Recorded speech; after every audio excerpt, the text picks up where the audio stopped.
মৌসুমী বায়ুর প্রভাবে আজ সারাদিন রংপুর, ময়মনসিংহ ও সিলেট বিভাগে ভারী থেকে অতি ভারী বৃষ্টির পূর্বাভাস দিয়েছে আবহাওয়া অফিস। বৃষ্টি হতে পারে ঢাকাসহ অন্যান্য বিভাগেও। বৃষ্টির সাথে দেশের কোথাও কোথাও বয়ে যেতে পারে দমকা হাওয়া, ফলে হালকা শীত অনুভূত হতে পারে। আবহাওয়া অফিস জানিয়েছে, উত্তর বঙ্গোপসাগর ও এর আশপাশের এলাকায় ঝোড়ো হাওয়া বয়ে যেতে পারে। দেশের সব সমুদ্রবন্দরে জারি আছে ৩ নম্বর স্থানীয় সতর্ক সংকেত। আবহাওয়াবিদরা বলছেন, এবারে মৌসুমী বায়ুটি বেশ শক্তিশালী। অক্টোবরের শুরুর দিকে এটি দুর্বল হয়ে পড়তে পারে। সে সময় থেকে দেশের উত্তরাঞ্চলে মধ্যরাতে ঠান্ডা বাড়বে। অক্টোবরের শেষ দিকে শীত অনুভূত হবে।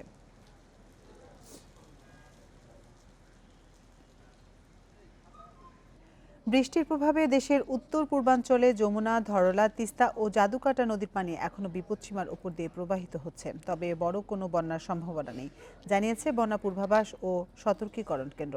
মৌসুমী বায়ু এখনও সক্রিয় থাকায় উজানে ভারী বৃষ্টির প্রভাবে নদীর পানি বাড়ছে, যা আরও কয়েকদিন অব্যাহত থাকতে পারে। তবে অক্টোবরের শুরুতে মৌসুমী বায়ু প্রবাহ নিষ্ক্রিয় হলে বন্যার সমাপ্তি ঘটবে। কুড়িগ্রামের ধরলা নদীর পানি প্রবাহিত হচ্ছে বিপদসীমার ৩১ সেন্টিমিটার ওপর দিয়ে। গত কয়েকদিনের ভারী বৃষ্টিতে তলিয়েছে জেলার অনেক নিচু এলাকা। উজান থেকে নেমে আসা পাহাড়ি ঢলে ডালিয়া পয়েন্টের তিস্তার পানি বিপদসীমা ছুঁয়েছে। এদিকে বগুড়ার সারিয়াকান্দি পয়েন্টে যমুনা বইছে বিপদসীমার ১৬ সেন্টিমিটার ওপরে।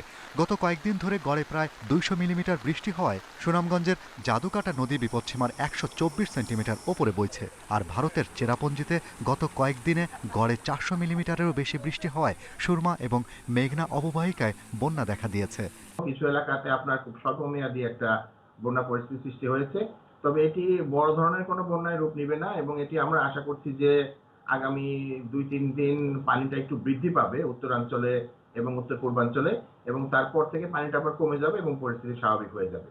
বন্যা পূর্বাভাস কেন্দ্র বলছে, সমতলের ১০১টি পর্যবেক্ষণ কেন্দ্রের ৬৬ পয়েন্টে পানি বৃদ্ধি পাচ্ছে। তবে অক্টোবরের শুরুতে মৌসুমী বায়ু নিষ্ক্রিয় হয়ে আসলে বন্যার প্রভাব কমে যাবে।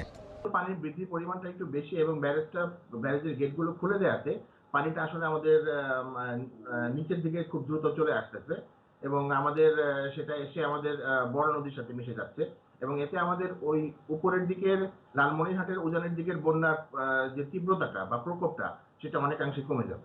মার্চ জুন থেকে মৌসুমী বায়ু প্রভাব ও উজানের ঢলে দেশের বিভিন্ন এলাকা শুরু হওয়া বন্যা প্রায় ২ মাস স্থায়ী হয়। ৩ দফায় প্লাবিত হয় দেশের প্রায় ৪০ জেলা। Shahriar Anirban, independent news, Dhaka.